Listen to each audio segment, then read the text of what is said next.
Welcome back, everybody. You guys sent in a ton of news from those Observer Group newspapers of Southern California this week, all from January 22nd, 2025. Wow. Yeah, we've got wildfires. Wildfires? The reparations debate is still going strong.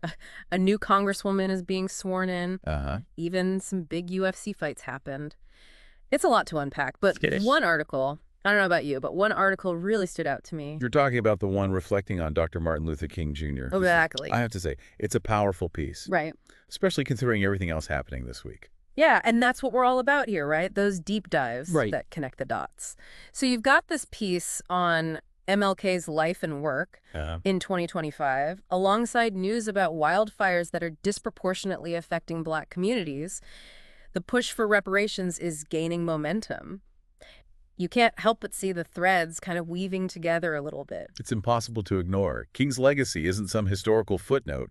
It's woven into the very fabric of these issues. Okay, so let's actually dive into that MLK article. It starts with his early life. His dad was this prominent minister, which you have to imagine shaped him. Absolutely. Growing up immersed in that world, faith, community, social justice. Yeah. It's no surprise that King ultimately became a leader himself. But the article also highlights his education, and I think that's crucial. Yeah, it mentions that he got his doctorate in systematic theology. Hmm. Not exactly the typical training for a civil rights icon. Right. But think about it, diving deep into theology, grappling with concepts of justice, love, forgiveness. Heavy stuff. That's fertile ground for someone who would later challenge a nation to live up to its ideals. You can see how those early intellectual explorations fed into his activism. Yeah, it's like that foundation informed everything he did later on. Yeah. Speaking of which, the article then jumps to the Montgomery bus boycott. Oh, yeah. Rosa Parks' arrest was obviously the spark, but King was still pretty young at that point, but he was chosen to lead. He was. What made him stand out so early on? He had this incredible blend of qualities. Charisma, for sure, strategic thinking, but also this unwavering commitment to nonviolent resistance. Yeah. Remember, this is 1955. The South is deeply segregated. Tensions are running high, King drawing inspiration from Gandhi. Yeah. Advocates for meeting injustice, not with more violence, Right. but with love and peaceful disobedience. Wow. A radical notion in those times. It's easy to forget how radical that was, and yet it worked. It did. The boycott led to the Supreme Court ruling against segregated buses, a huge turning point in the fight for civil rights. It's a testament to the power of that approach. Okay. Combating hate with love, Right. it forces a moral reckoning that violence can't achieve. Okay. So the article then highlights two other pivotal moments. Okay. The March on Washington and those legislative victories. Yeah. The Civil Rights Act and Voting Rights Act. The March on Washington was more than just a protest. It was a cultural moment. It really was. 250,000 people demanding jobs and freedom, culminating in King's I Have a Dream speech. That speech transcended the issue of segregation. It was a call for a society where people are judged not by the color of their skin, but by the content of their character. That line gives me chills every time. And then those legislative victories. Yeah. The article makes a direct link between King's activism and the passage of the Civil Rights Act of 1964 Yay. and the Voting Rights Act of 1965. Massive wins. Think about it. The Civil Rights Act outlawing discrimination based on race, color, religion, sex, national origin. Wow. It reshaped the legal landscape. Completed. And the Voting Rights Act ensuring African Americans could finally exercise their right to vote Right. without facing those insidious barriers like literacy tests and poll taxes. Oh, I forgot about those. These weren't just laws, they were affirmations of fundamental rights. But the article doesn't shy away from the fact that the struggle continued. No. King's activism kind of broadened in a way, taking on economic inequality Right? and even opposing the Vietnam War, Yeah. a move that caused controversy. What was he trying to achieve in those later years? It's fascinating because King saw the fight for equality as multifaceted. Okay. Sure, legal segregation was crumbling, but what about the economic disparities Right. that persisted? What about a war Yeah. that he saw as draining resources from vital social programs? Wow. He wasn't content with surface-level changes. The article specifically mentions his 1967 speech. Which one? Beyond Vietnam, a time to break silence. Such a powerful speech, delivered just a year before his assassination. Yeah. King didn't just oppose the war. He connected it to the broader fight for justice. Wow. He argued that true peace required tackling poverty, inequality, the root causes of conflict. I never thought about it that way. It was a controversial stance, alienating even some of his supporters. I bet. But it showed the evolution of his thinking. Tragically, his assassination cut that evolution short. It did. The article really emphasizes the impact of his death, both on the civil rights movement and the fight for justice that continues today. It's impossible to overstate the impact. King's death was a devastating loss. It was. But in many ways, it solidified his legacy. Uh-huh. His ideals of nonviolence, equality, economic justice. They became a rallying cry for movements around the world. And even today, you see his influence in everything from the Black Lives Matter movement to the ongoing fight for reparations here in California. Absolutely. Which brings us back to those other news stories you mentioned. How does this all tie into the reparations debate? Well, look at the We Mean Business article about Reparations Education and Advocacy Day at the California State Capitol. Okay. It feels like a direct line from King's Poor People's Campaign. Interesting. The push for reparations is, in many ways, an attempt to finally address the economic inequalities that King dedicated his life to fighting. We're talking about righting historical wrongs, achieving true economic justice themes that were central to King's later work. And now here's where it gets really interesting. The article talks about these two stalled bills. Oh, yeah. From 2024, one to create a California American Freedmen Affairs Agency to figure out who's even eligible for reparations, and another to actually establish a reparations fund. But even getting to that point, deciding who qualifies, is a huge debate. It's the crux of the issue. The article lays out two main approaches. Lineage-based, which would limit reparations to Black Californians who can directly trace their ancestry back to enslaved people in the U.S., and race-based, which would open eligibility to anyone who identifies as Black, regardless of their lineage. Those are two very different approaches. What are the arguments for each side? Exactly. Advocates for the lineage-based approach argue that it's about directly addressing the specific historical harm of slavery. Oh, okay. The article quotes Chris Lodgson, a reparations advocate, saying their focus is on those of us whose ancestors were enslaved and emancipated in this country. Okay. It's about acknowledging that specific wrong and its lasting impact on descendants. So it's about a direct connection to slavery, a historical debt that needs to be paid. Precisely. But supporters of the race-based approach argue that systemic racism continues to harm Black people, regardless of their direct lineage to slavery. Okay. They point to ongoing disparities in wealth, education, healthcare, housing, things that suggest a broader approach is needed. So they're saying it's not just about the past, it's about the ongoing reality of being Black in America today. That's their argument. They're saying limiting reparations solely to descendants of slaves ignores the larger systemic issues at play. Wow. It's a complex debate with no easy answers. Both sides have valid points.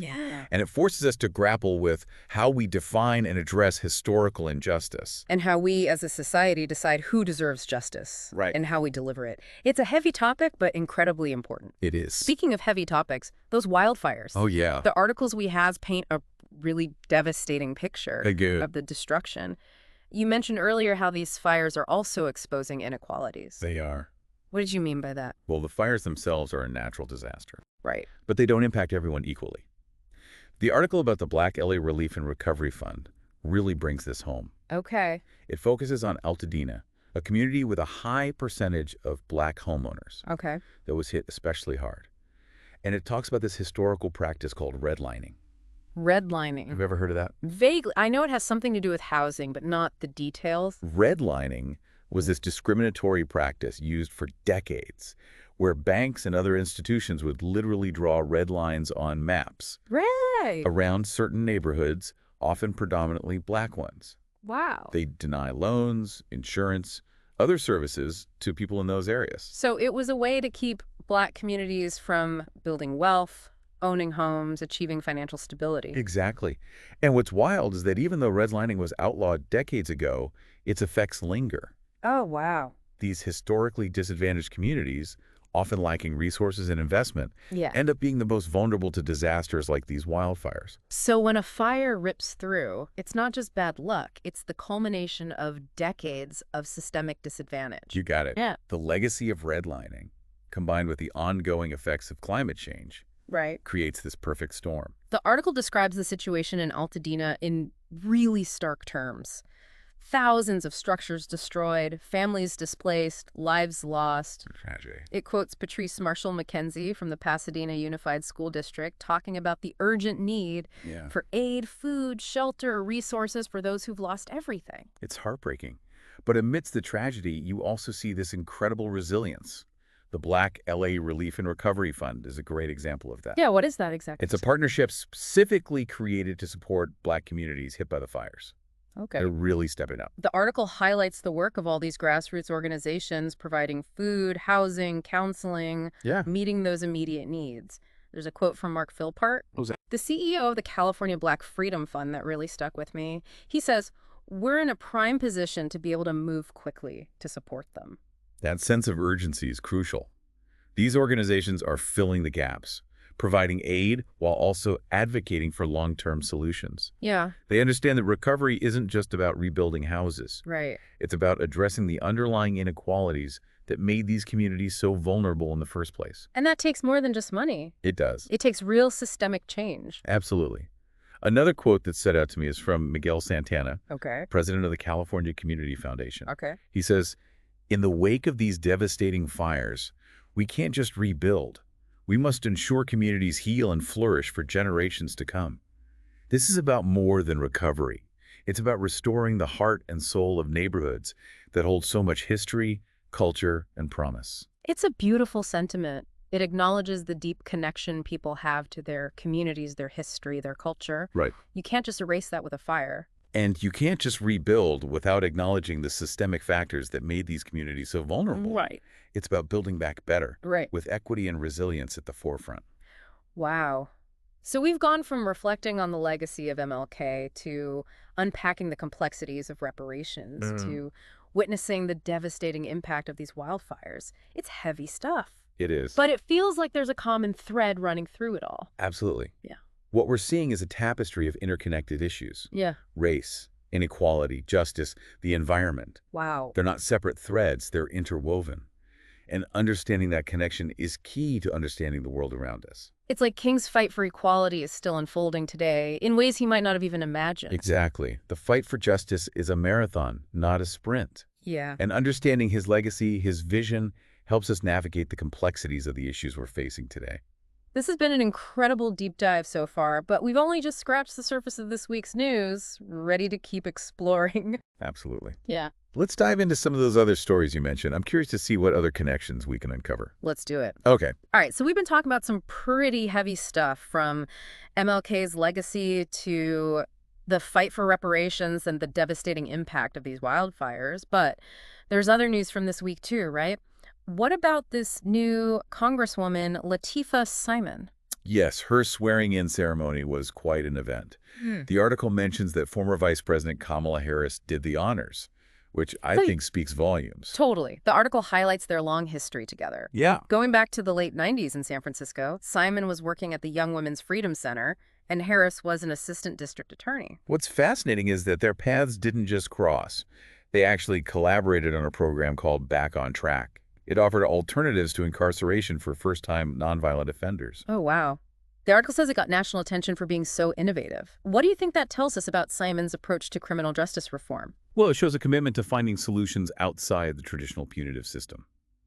This Back on Track program focused on rehabilitation and giving people a second chance. That seems to be a key theme in Simon's work. And now she's representing California's 12th congressional district, which includes Oakland, Berkeley, and other parts of the East Bay. It's a significant win, and I think it raises some interesting questions about the direction of progressive politics, not just in California, but nationally. Having someone with Simon's experience and her close ties to Harris in Congress could be a game changer. Okay, let's take a break from politics for a minute. We've got an article here about UFC 311, which went down at the Intuit Dome in Inglewood.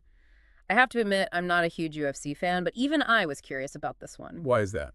Well, because of the wildfires. Apparently there were concerns about air quality and the potential impact on the fighters and the fans.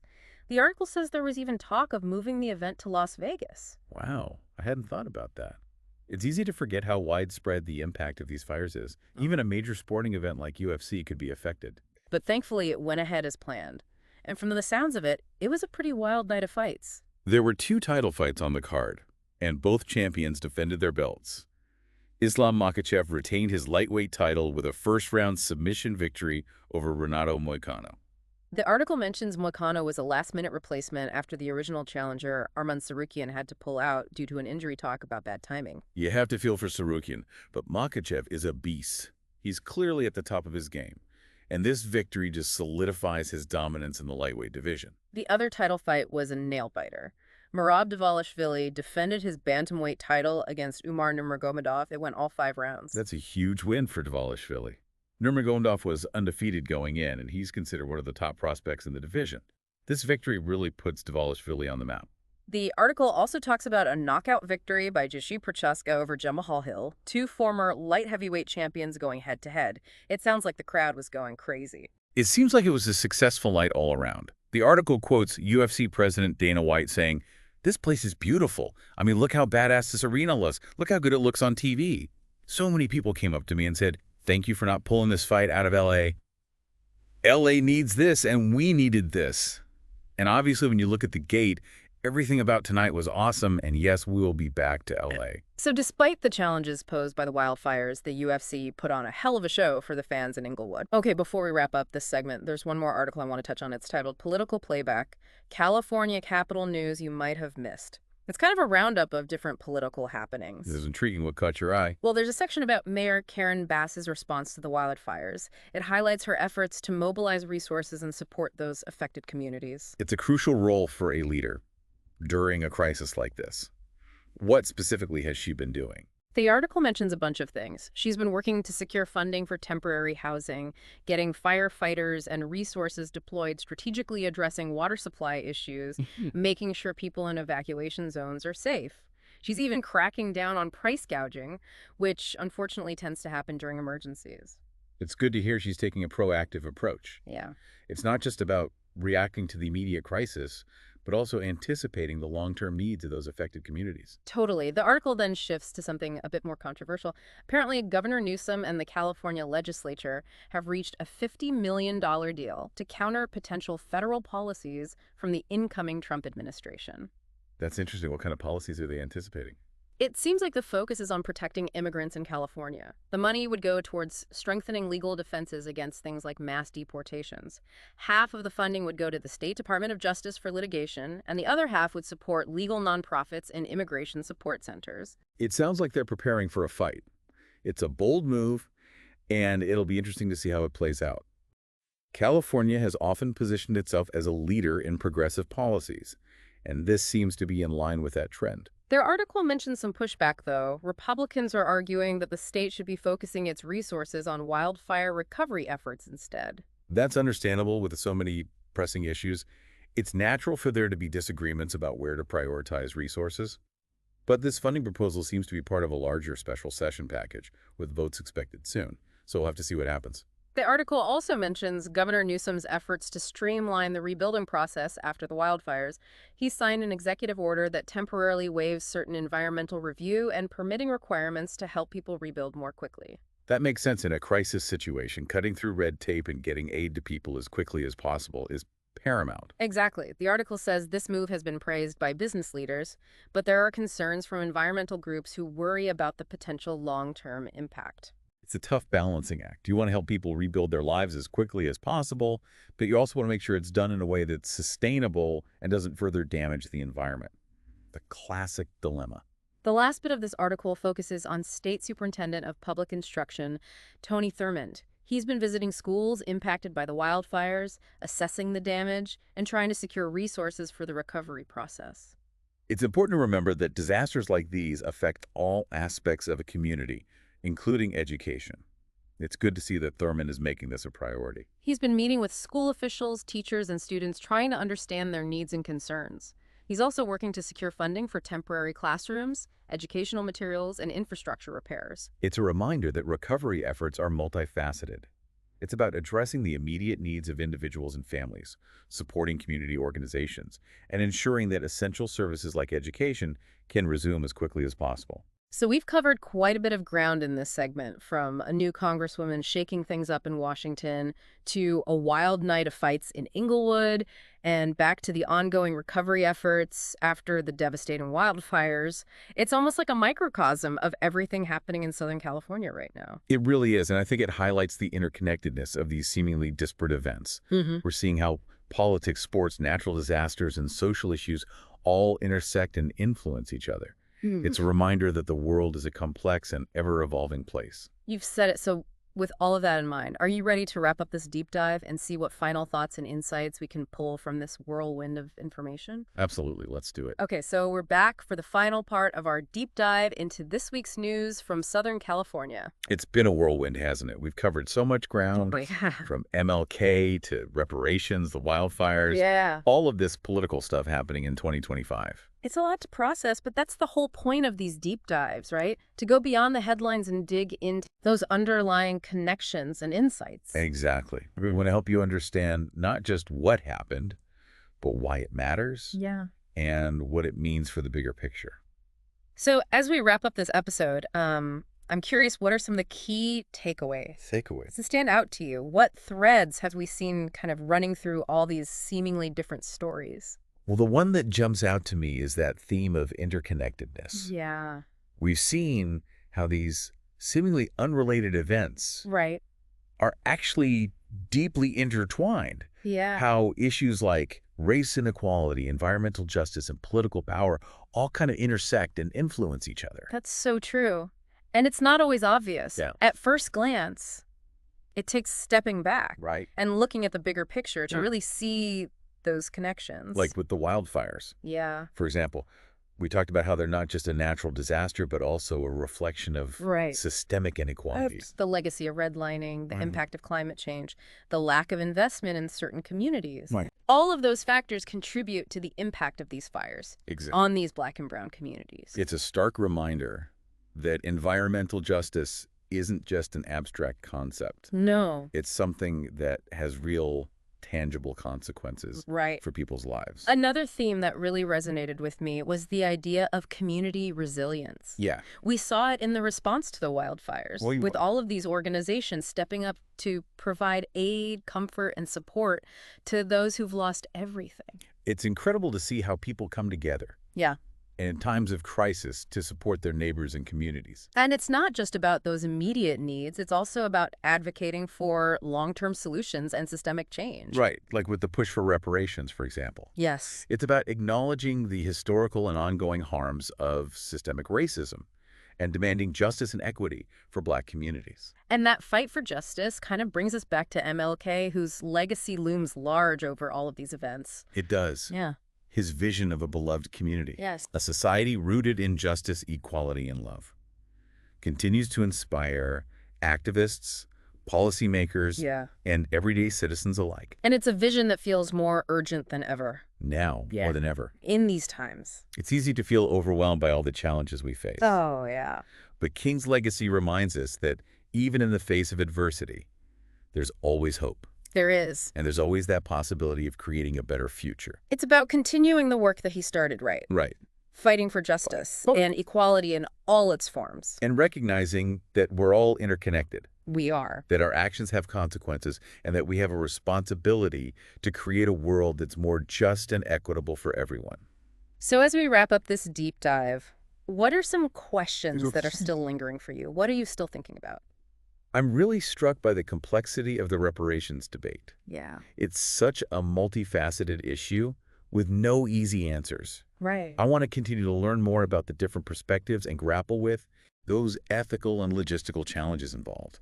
And I'm thinking about the long-term recovery efforts after these wildfires. How can we rebuild in a way that's equitable and sustainable? Right. How do we address the issues that made these communities so vulnerable in the first place? These are the questions that we need to be asking We do. as a society. It's not just about answers, though. It's about having these conversations, engaging with our communities, Absolutely. and working together to create a better future. So if you're listening to this, I hope you take some time to reflect on what we've discussed, Yeah. what resonated with you. What are you grappling with? How can you apply You just get- these insights to your own life? Your own community. Your own community. Remember, the news isn't just something that happens to other people. Right. It's something we all have a stake in. Our communities, our country, our world. We all have a role to play in shaping the future. Thanks for joining us on this deep dive. We'll be back next week to explore a whole new set of stories and insights. Until then, keep exploring, keep questioning, and keep striving for a better world.